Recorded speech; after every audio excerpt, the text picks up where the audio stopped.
Chemistry class students आज के अपनी इस वीडियो में हम लोग बात करेंगे एवरेज रेट और इंस्टेंटेनियस रेट के बारे में। अभी हमने पीछे जितनी भी चीज़ें की थी पिछले लास्ट वीडियोस में, वहाँ पे हम लोगों ने सिर्फ एवरेज रेट ऑफ रिएक्शन के बारे में बात की थी, जहाँ पे हम लोग delta P bye delta T लिख रहे थे या delta r by delta T लिख रहे थे। अब हम लोगों को पता है कि रिएक्शन का जो रेट है उससे हम लोगों को सिर्फ एवरेज रेट ऑफ रिएक्शन के बारे में पता चलता है, ठीक है, एक दिए गए टाइम में। और उसको हम लोग कैसे रिप्रेजेंट करते हैं, इस प्रकार से, that is rate is equal to change in concentration, concentration में जो चेंज हो रहा है एक दिए गए समय में, that is the time interval. अगर change in concentration delta x है तो डेल्टा एक्स लिखेंगे चेंज के लिए, और जो टाइम है टाइम इंटरवल डेल्टा टी लिखेंगे। लेकिन ये देखा गया है कि एवरेज रेट जब हम निकालते हैं उसको हम लोग यूज़ नहीं कर सकते हैं एक रिएक्शन के रेट को पता करने के लिए eight a particular instant.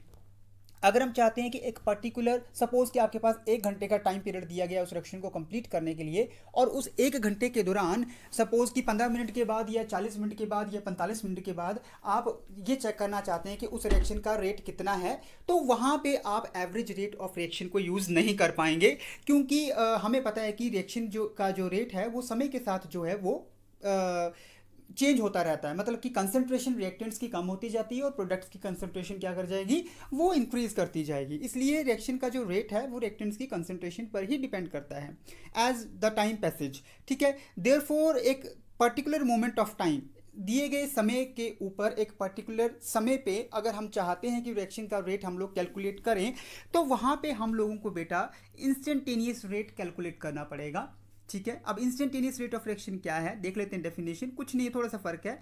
The rate of change of concentration of any one of the reactants और products at a particular moment of time.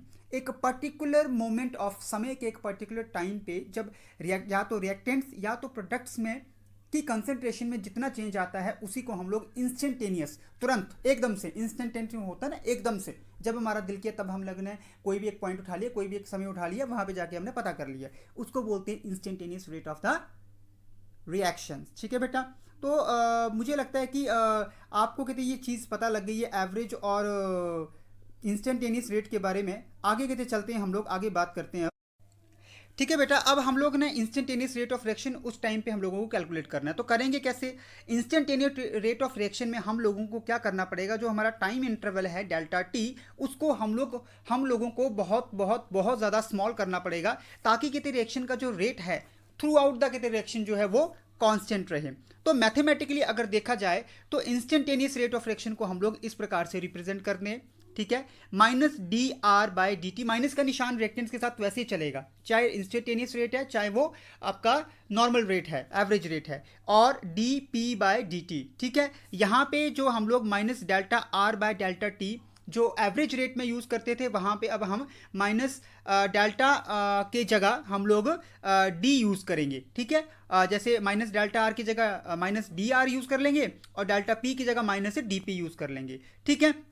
जहाँ पे ये आर और पी जो है, डी आर और डी पी जो है, वो बहुत बहुत बहुत ज़्यादा स्मॉल चेंजेस को रिप्रेजेंट कर रहा है, ठीक है बेटा। इस बार से हम लोग सपोज कि अगर आपके पास जो dx है वो रिप्रेजेंट कर रहा है एक बहुत ज़्यादा स्मॉल चेंज को in concentration of any one of the species during the very small infinitely small change of time. Delta dt जो रिप्रेजेंट कर रहा है वो बहुत ज़्यादा स्मॉल चेंज है हमारे टाइम में। तो रिएक्शन का जो रेट है यानी कि इंस्टेंटेनियस रेट ऑफ रिएक्शन है, उसको हम लोग लिखेंगे rate of the reaction is equal to dx by dt, ठीक है। हम लोग नॉर्मल रिएक्शन रेट या एवरेज रिएक्शन रेट जो लिखते थे ना, वहाँ पे हम लोग delta x by delta t करते थे, लेकिन इंस्टेंटेनियस रेट ऑफ रिएक्शन में हम लोग डेल्टा की जगह डी लगा देंगे, ठीक है। अगर सपोज एक रिएक्शन ले लेते हैं, आपके पास ये रिएक्शन है A B plus B plus equilibrium और gives C C plus D D. अब इस रिएक्शन के लिए हम लोग जो है इंस्टेंटेनियस रेट ऑफ रिएक्शन लिख रहे हैं, तो हमारे पास क्या आएगा, minus 1 by a d a by d t is equal to minus 1 by b d b by d t is equal to, अभी प्रोडक्ट्स की बारी आई, 1 बाई सी, ठीक है, d c by d t is equal to 1 by d by d t, ठीक है, D bye d T. तो हम लोगों ने देखा कि एवरेज रेट और इंस्टेंटेनियस रेट में क्या फ़र्क है, सिर्फ डेल्टा का और डी का फ़र्क है। ठीक है बेटा, तो मुझे लगता है कि आपको एवरेज और इंस्टेंटेनियस रेट के बारे में अंडरस्टूड लग गया है। I hope you will enjoy this video. Thank you बेटा, हैव ए नाइस डे।